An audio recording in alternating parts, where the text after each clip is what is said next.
do not understand anything I see in this room, on this street, from this window, in this place. Or maybe I should say, I do not understand anything I see on this hill, in this bamboo, from this ground, in this place.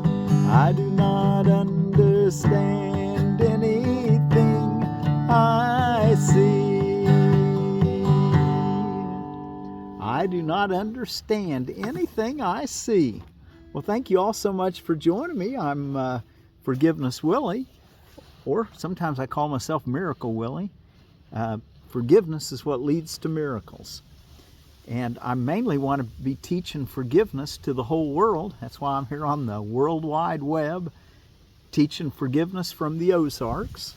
Our textbook is A Course in Miracles, which teaches how to practice forgiveness until it's so complete that you reach complete happiness.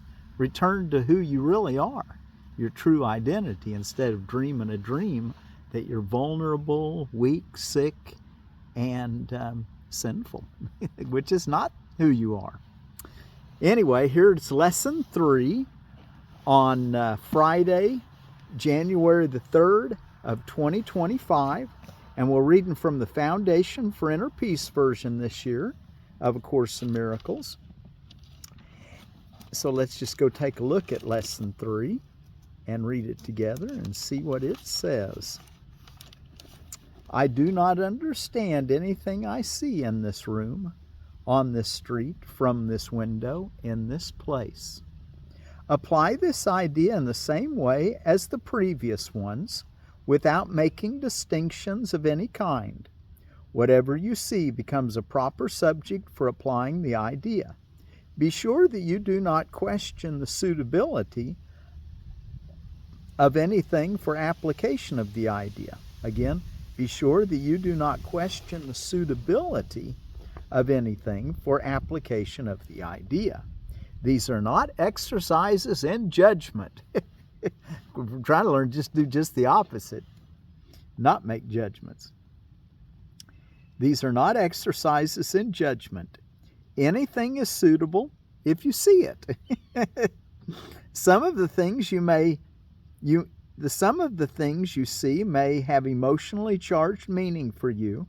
Try to lay such feelings aside and merely use these things exactly as you would anything else. And for those of you that are blind and can't see, well, then just use the pictures in your mind of the things that you might know that would be around you.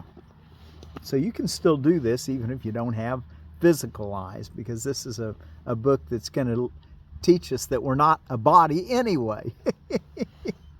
And none of us are blind in our reality. And that's what we're going to try to get in touch with, that real self. The point of the exercise is to help you clear your mind of all past associations, to see things exactly as they appear to you now, and to realize how little you really understand about them. I might mention that if you are blind and you want to do A Course in Miracles and you're using this video to be able to assimilate the information, because you can hear me okay, then use the things that you hear around you and tell yourself, I do not understand anything I hear in this room, on this street, from this window, in this place. And then when you do your more extended period here in a minute, you can say, I do not understand that, and you can name the sound you're hearing and the picture that you think that what it looks like. Okay? So you can still do this whether you have physical eyes or not, is what I'm trying to say. Okay, so the second paragraph, the point of the exercises is to help you clear your mind of all past associations and to see things exactly as they appear to you now, or hear things exactly as they appear to you now, and to realize how little you really understand about them. It is therefore essential that you keep a perfectly open mind, unhampered by judgment, in selecting the things to which the idea for the day is to be applied. For this purpose, one thing is like another, equally suitable, and therefore equally useful. Okay? So we'll do the same thing we did the last couple lessons. I do not understand that, and we'll just look at it and say, well, I don't know what that even means. I don't understand that. And why don't we do that here at the end of our lesson? We'll do when we close our closing song, which I also want to sing the introduction once again. But you know what? We've got a little more time today, so let's read the introduction. Some people get it better when it's just read. Others really help when we sing it. So we'll do both. Let's go back and look at the introduction to the text, and then we're going to read a little about the first half of the 50 Principles of Miracles. Introduction. This is a course in miracles.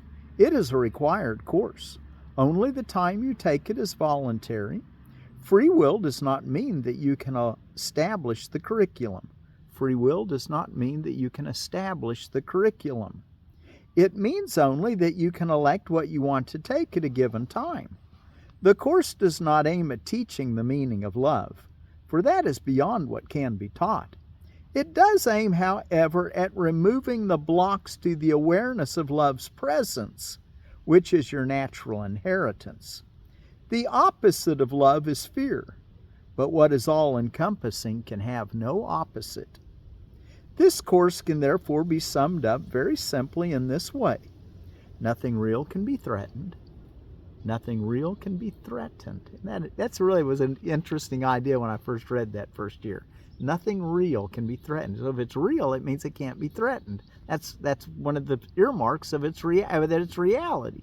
Is because anything that God made in reality can't be diminished, can't be hurt. It's invulnerable. So nothing real can be threatened. Nothing unreal exists. Okay, if it's unreal, God didn't make it. If it's subject to decay or attack or can be diminished, then it's not even real. Nothing unreal even exists. We can dream it exists, but that doesn't make it real. That would make it in true existence. Herein lies the peace of God. The last paragraph again. This course can therefore be summed up very simply in this way. Nothing real can be threatened. Nothing unreal exists. Herein lies the peace of God. Okay? And if you know someone that is blind, let them know that I really try to make this accessible to people who can't read for whatever reason. Whether you don't know how to read English well enough and you don't have a book in your language, but you do understand English, but maybe you don't read real well, or because you just don't read at all, or because you can't see. For whatever reason, this is for you. So if you know someone like that, be sure to let them know to come check out Papa Willie channel. That was the name I gave my email. Then they picked my email. I said, okay, well that's my channel name now, Papa Willie. I'm actually William E. Edward Perkins, so I'm a Willie. And when I was raised, my dad, when he was in a good mood, would always call me Willie. Anyway, so it has special endearing thoughts to me. Okay, so we're going to close with that song when we close today. But now let's go look in our text reading. Continue the next page after the introduction. Chapter 1, the meaning of miracles. And we're going to read about the first half of them. If you'll read about 2.5 pages a day of A Course in Miracles, while you're doing the workbook, you'll get through the book in a year. Okay? You'll be able to read this whole thing. Let me show you. This is what we're reading from this year. I always get me a new book on January 1st. I about wear one out every year. So I got me a new book. And I got the soft cover, not paperback, but it's a real durable cover. I don't know what they make it out of. Okay, the Principles of Miracles. This is the meaning of miracles, chapter 1. Section 1, Roman numeral 1, is Principles of Miracles, and then 1 through 50. Number 1, There is no order of difficulty in miracles. One is not harder or bigger than another. They are all the same. All expressions of love are maximal. Okay, so what we learn in that is that there's no order of difficulty in miracles, and that's kind of a foundational principle that he's going to bring up many times as we study this year. So another thing we start learning right off the bat in that lesson, all expressions of love are maximal. So a miracle is an expression of love.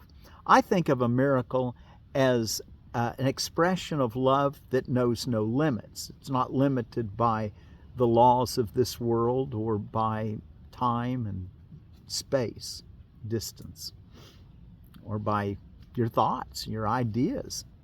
That's what does limit love, but we're going to learn to go beyond them. That's why we're starting to, I don't know what anything means. That's why I do not understand anything I see. Okay, we're starting off undoing the way that we thought we needed to think in order to navigate this world.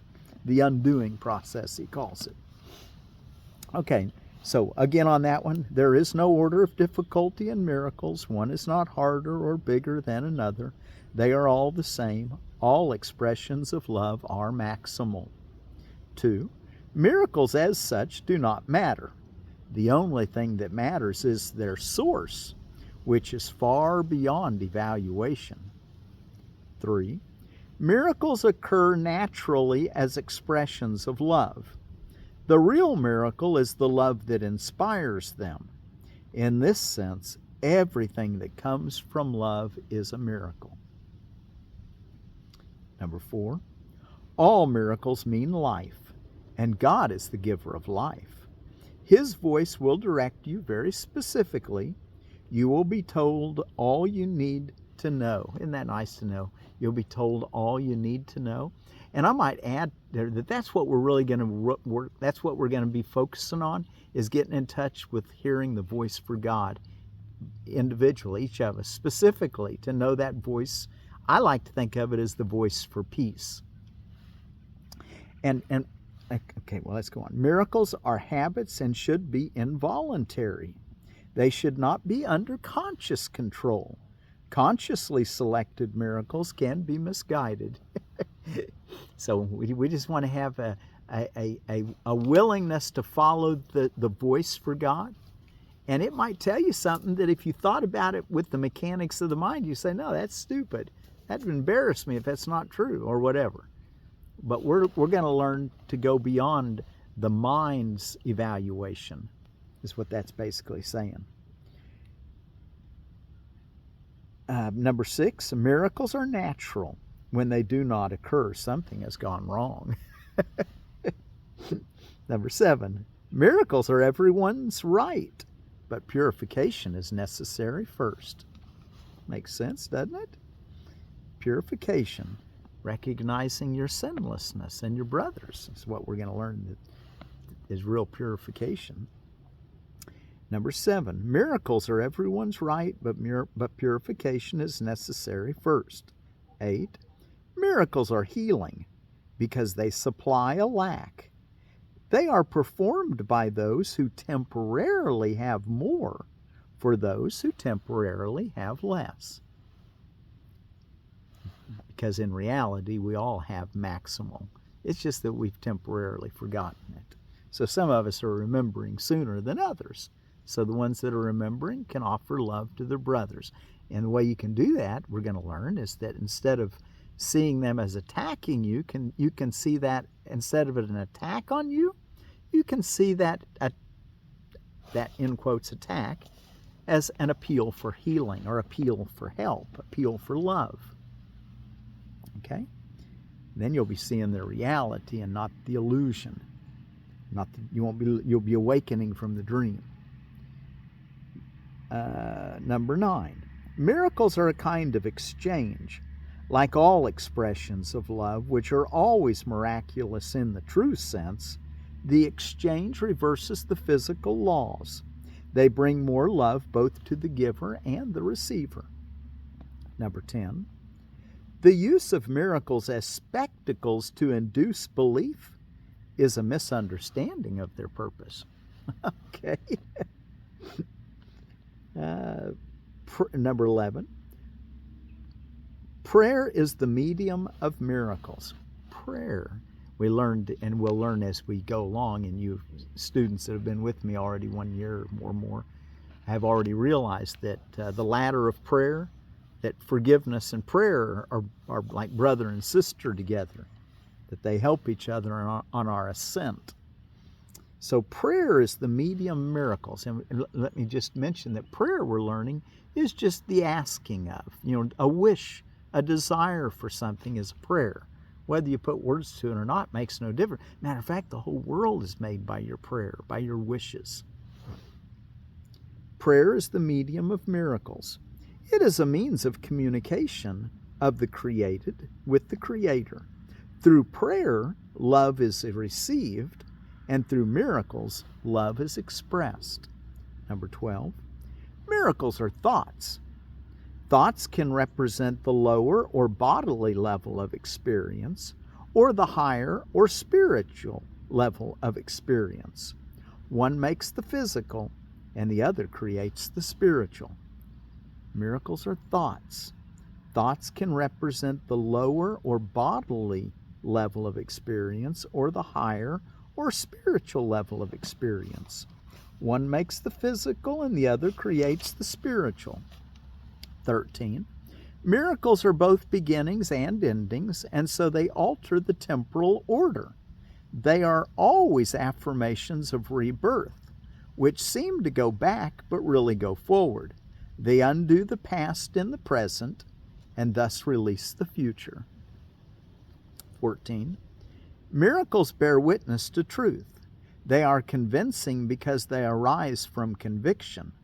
Without conviction, they deteriorate into magic, which is mindless and therefore destructive, or rather the uncreative use of mind. So he uses the word magic, very similar to the concept in the Course of Specialness. But it's when you don't see the whole and you try to create something, not taking the guidance of the all-knowing Holy Spirit into your creation. That's how I see magic. Number 15. Each day should be devoted to miracles. The purpose of time is to enable you to learn how to use time constructively. It is thus a teaching device and a means to an end. Time will cease when it is no longer useful in facilitating learning. Miracles are teaching, number 16, miracles are teaching devices for demonstrating it is as blessed to give as to receive. They simultaneously increase the strength of the giver and supply strength to the receiver. 17. Miracles transcend the body. They are sudden shifts into invisibility, away from the bodily level. That is why they heal. Wow, shifting away from, to the miracles get their inspiration or their power from the unseen world. Miracles transcend the body. They are sudden shifts into invisibility, away from the bodily level. That is why they heal. Number 18. A miracle is a service. It is the maximal service you can render to another. It is a way of loving your neighbor as yourself. You recognize your own and your neighbor's worth simultaneously. 19. Miracles make minds one in God. They depend on cooperation because the sonship is the sum of all that God created. Miracles, therefore, reflect the laws of eternity, not of time. The unseen world is the laws of eternity, not the laws of time. Number 20. Miracles reawaken the awareness that the spirit, not the body, is the altar of truth. This is the recognition that leads to the healing power of the miracle. 21. Miracles are natural signs of forgiveness. Through miracles, you accept God's forgiveness by extending it to others. 22. Miracles are associated with fear only because of the belief that darkness can hide. You believe that what your physical eyes cannot see does not exist. This leads to a denial of spiritual sight. And this year we're going to learn to waken up our sight so that we can see what's in the unseen world. 23. Miracles rearrange perception and place all levels in true perspective. This is healing because sickness comes from confusing the levels. Isn't that something? Confusing the levels. 24. Miracles enable you to heal the sick and raise the dead because you made sickness and death yourself and can therefore abolish both. You are a miracle, capable of creating in the likeness of your Creator. Everything else is your own nightmare and does not exist. Only the creations of light are real. And we'll read number 25 and stop there. Miracles are part of an interlocking chain of forgiveness, which when completed is the at-one-ment or the atonement. Atonement works all the time and in all dimensions of time. Okay, let's see what's going on around the world today. It is, I found this on Holidays and Observances. International Mind-Body Wellness Day, Humiliation Day. That was when Abraham Lincoln in 1863, the same year that he made the Gettysburg Address, and he petitioned the Congress to have a day of humiliation for the nation to pray more and to ask God for guidance, I think was his main intent. Memento Mori Day, which is Remember You Die Day. And Festival of Sleep Day. Festival of Sleep Day. And out of edible landscaping, I've got another pawpaw I want to talk to you about. We've got a little more time today, so let's take a look at the general readings about pawpaws. It says, plant trees close to one another for best pollination. Plant 6 feet apart for hedge-like appearance, or 15 to 20 feet apart to stand alone. If you order a grafted plant, choose a different variety of pawpaw for pollination. Select Pawpaw or native Pawpaw, which are our seedling varieties. Will cross-pollinate each other or a grafted variety. All pawpaws are hardy in zones 5 through 8. Select Pawpaw, which I think are the Peterson pawpaws, or native Pawpaw, which are our seedling varieties, will cross-pollinate each other or a grafted variety. All pawpaws are hardy in zones 5 through 8, all the way through the Ozarks. 5 through 8, though, that's big range.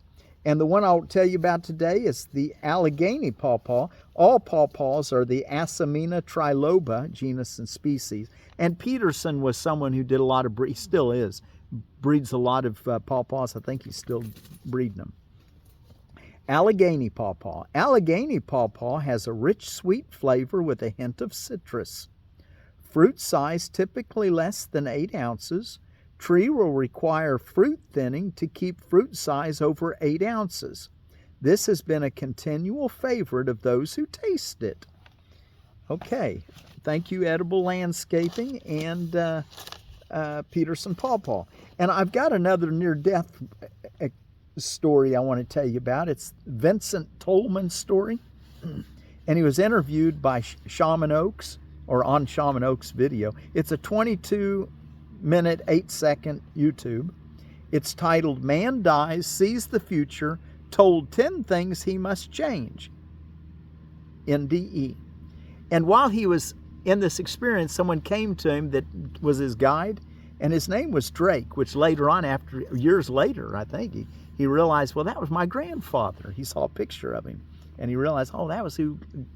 And Drake told Vincent these 10 principles, which I thought really went along well with what we're learning. Be authentic. Earth is a school. It's a classroom, not a courtroom. Love everyone. Use your inner voice. Listen to God. The appropriate relationship to technology, which is something that we really need to consider. Number 6, hopefully we're using it appropriately with our YouTube. Release prejudice. Control your thoughts. Avoid negative influences. Number 9, evil has a purpose, which we're learning it's not evil at all, it's ignorance. And we are all one. We are all one. Okay, so those are things that I thought went really long. I think you'll really like. I'll put the link to that, his description below. Okay, let's close with our introduction song, and one more time with it. Do we have time to do the text? I think we do. This is a course in miracles. This is a course in miracles. It is a required course. Only the time you take it is voluntary. Free will does not mean that you can establish the curriculum. It means only that you can elect what you want to take at a given time. The course does not aim at teaching the meaning of love, for that is beyond what can be taught. It does aim, however, at removing the blocks to the awareness of love's presence, which is your natural inheritance. The opposite of love is fear, but what is all-encompassing can have no opposite. This course can therefore be summed up very simply in this way. Nothing real can be threatened, nothing unreal exists.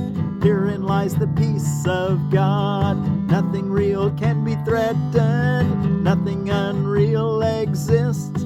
Herein lies the peace of God. And then we're going to look around and say, I do not understand anything I see in this room, on this street, from this window, in this place. And look around and say, I do not understand that.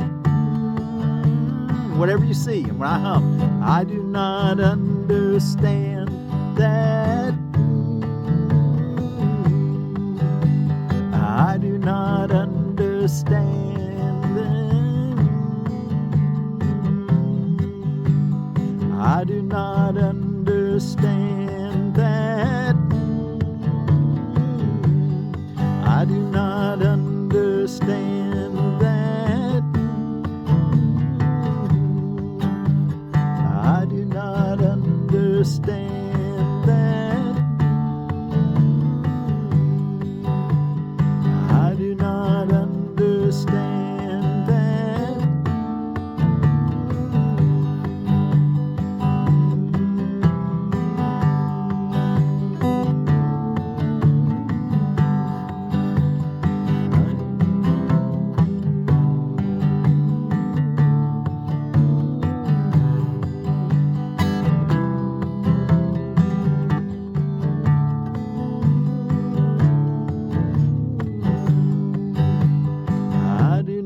understand that.